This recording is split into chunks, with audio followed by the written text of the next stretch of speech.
Well, good afternoon, KingdomPreneurs. How are you today? We are on day 11 of 30 days of energy pulling to create the space that you desire. And today we want to begin talking about, what is your money story really about? That's where we're going to go today. And the first thing we need to understand is that money is energy. That's all money is. Money is a medium of exchange. It's the medium of exchange that we use to trade, to buy things, to sell things. And you have a piece of property over here, and there's a value that's put on it. And we use the currency or the energetic currency that's represented by dollars of whichever country or represented by the currency of your country is what we use to purchase, to buy, and sell things. I was listening to someone today who was talking a lot about business and was talking in reference to, you know, how to look at things. And when we look at things, when we change our perception, when we change how we see things, and sometimes it becomes just a matter of trade and exchange. And she spoke about the fact that she and her husband were looking to purchase an investment property in a particular city, and they had this classic car. And they were trying to figure out, because they didn't have the cash money to do this transaction, to purchase this investment property from the people who had it. And somehow in the conversation that they were having, he learned that they had a particular type of vehicle and he wanted that vehicle. And so the value on the vehicle to him was worth the trade in the apartment. So they were able to make a switch and make a trade. So you see, it's a medium of exchange. That's all money is. It's energy.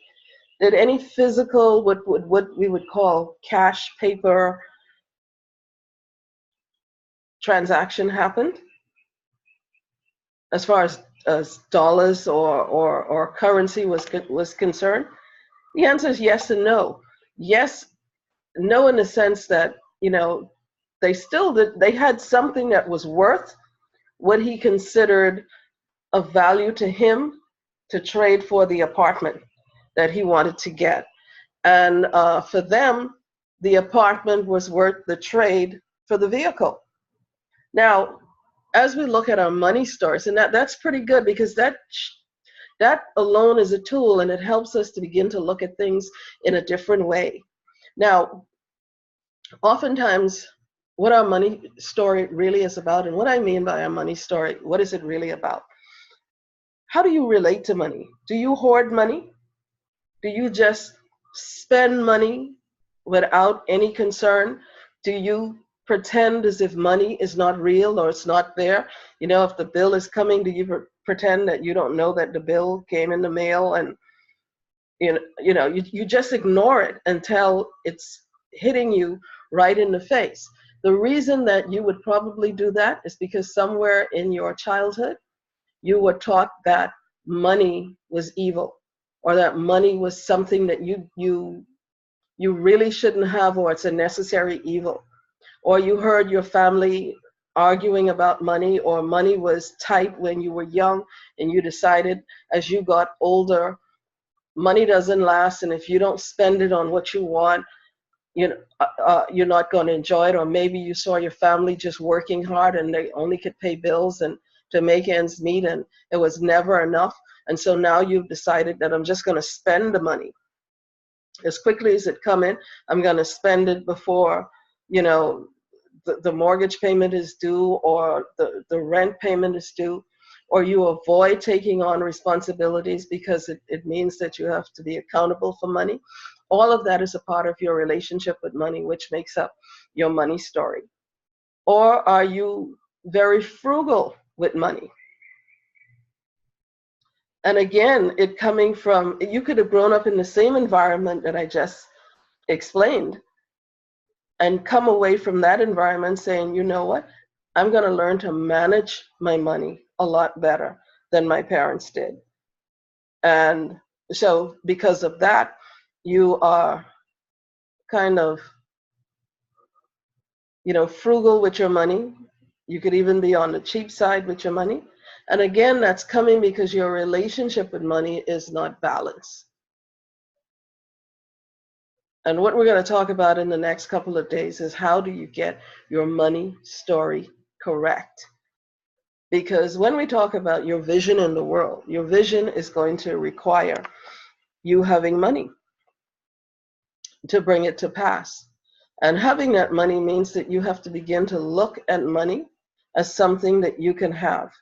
There are people in this world who don't think that they should have money, that it's wrong to have money. They think that rich people are evil, or people who are pursuing success or to be successful in life because they want to have more money, they think that person is evil. And it's really not, it's not the case. That's your money story, and you can't let somebody else's money story become your money story. So you need to understand as an adult, what is your relationship with money when you want to create this life of brilliance, of changing the world and having impact and showing up and being seen and not hiding. And so what we have to do is get clear on where we stand with money. Are you willing to invest or not invest? Do you think you have to trade hours for dollars to make money? I know people who think that if they're not working a 9-to-5 job, they're not really earning a living. So they'll look at someone like myself or someone like you, and they would judge us.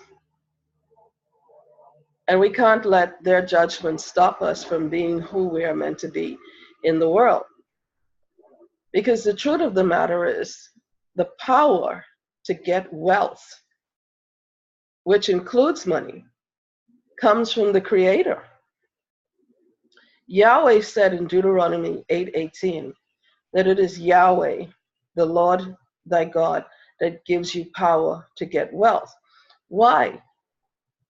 To establish his covenant in the earth, he said. And what was his covenant? That he would make Abraham a father to all nations. So really, the purpose of wealth is to help people. And not only to help them, but to help them in a way that they too see the Creator reflected in you. So getting your money story correct, getting your money story relationship sorted out, getting it clear is actually very important. Because you can't build that orphanage, you can't start that inner city youth center, or you can't build that facility for the homeless, or you can't build the facility that's going to teach people how to become independent and self-sufficient. All these great and noble things that we want to do in life. There's a food scarcity in the world. There's a water scarcity in the world. And if you want to really have impact on those people's lives that are being affected, you have to have money. There's another verse of scripture that says, money answereth all things. It's in Ecclesiastes chapter 12, I believe. And so, but then there's another scripture where it says that the love of money, not money itself, but your relationship to money, if it's incorrect, if you love money above people, then you have a problem. And so getting your money story correct, getting your money story in balance is really important, and you figuring out where in your life, and what I'd like you to think about is where in your life At what point? Was it as a child? Was it as an adult? Did you start a business and have a failure? And because you had a business and a failure, maybe you'd put a second mortgage on your home. Maybe you borrowed money from friends and family, and this idea that you wanted to start did not work, and now you're extremely hesitant about taking on money or taking a risk. And really, a risk is not so much a risk as it is a choice. And you have to be prepared that when you make choices, that sometimes the choices that you make could not go particularly as you plan. And so you have to be prepared for that as well. But I want you to take a moment and I want you to pinpoint in your life exactly at what point. So you might have to do that after we're finished here. But I want you to look back in your life and I want you to ask yourself, at what point did I become afraid of money? Let me give you an example. I remember when I was working out my money story, and I would have these ideas and things that I wanted to do because I'm very creative and always trying to do something. But I was always trying to do it from a wrong space. I was doing it from a wrong place because my money story was not worked out. And I would be pushing to get something done. I would be pushing to make it happen. And even though outward I looked confident, inwardly I was terrified because I was thinking, what if this doesn't work out? I was thinking, what if this fails? And because you were in that what if place from a negative space, you were already creating the energy that was going to cause failure. And so we need to clear that energy away. And we're going to do that in a minute or so, because I don't want to be long before you today. But I want you tonight to look over your life, and I want you to pinpoint as a child when you felt good about money and when you felt bad about money. I want you to get a piece of paper and I want you to draw a line. You know, I was going to do an energy pull, but I'm just feeling led not to do that right now because you still need to work out some stuff. And I'd like you to do that tonight or today, whatever time you're listening to this, because tomorrow, then we're going to do the energy pull. What I want you to do is get a piece of paper. I want you to draw a line, you know, a T. And on one side, I want you to put child. And then underneath that, teenager. Underneath that, young adult, you know, when you were in college or if you, young adult. And then I want you to go another 5 years from that. And then I want you to put the age that you are right now.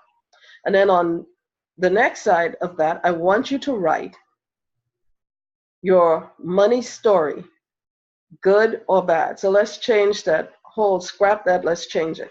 I want you to draw a line, and I want you to make 3 columns. I want you to put everything I just said in the first column, and then I want you to put in the second column negative and positive. Negative and positive. And at each stage, I want you to write, what was my relationship with money as the heading?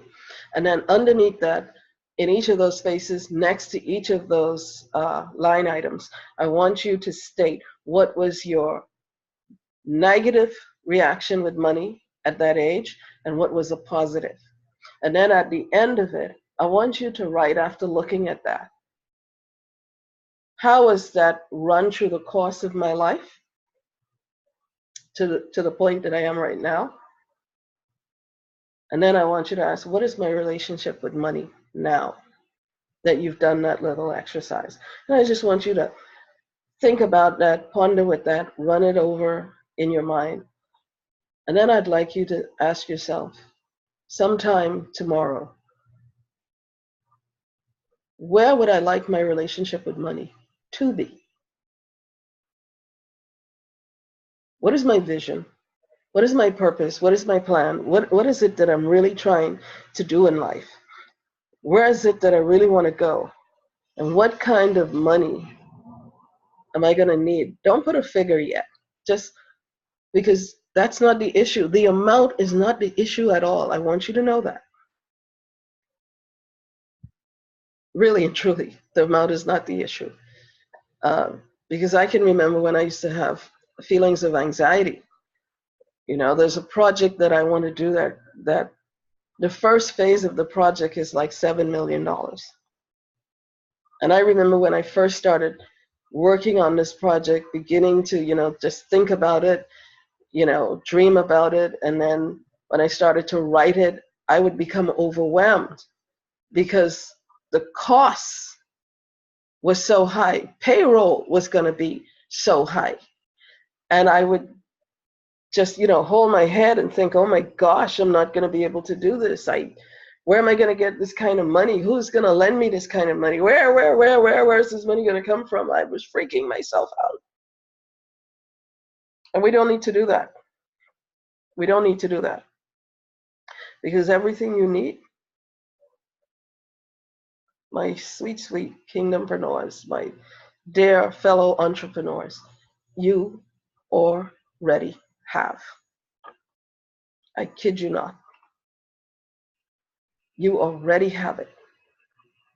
Because I'll tell you something. From the moment you conceived it, it was created.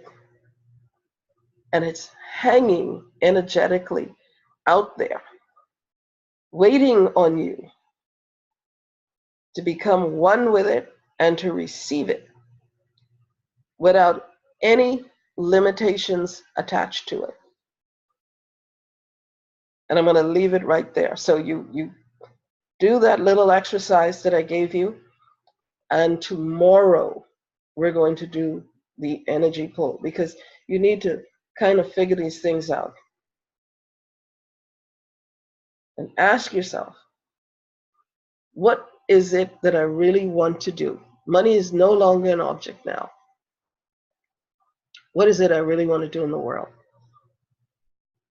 What is it that I really, really want to do? And I want you to write those things down, and I want you to pinpoint how you felt, negative and positive. Are you still carrying that energy today from when you were 5, 6, 7, 8 years old? Are you still carrying that energy today when everyone could go on a school trip and you couldn't go because the money wasn't there? Are you still feeling like I couldn't afford it? Are you still carrying that energy? Because that energy is affecting your relationship with money today. I will see you tomorrow, KingdomPreneurs. I love you dearly, and we will do the energy pull, and we'll continue to explore out this energy. If you do that exercise, believe you me, you will already have begun to create the space to receive all that you need, because you already have it. Now you have to become one with it so that it can show up in your reality. I will see you tomorrow. Again, my name is Satella DeVeaux, and I will see you tomorrow. Love you guys.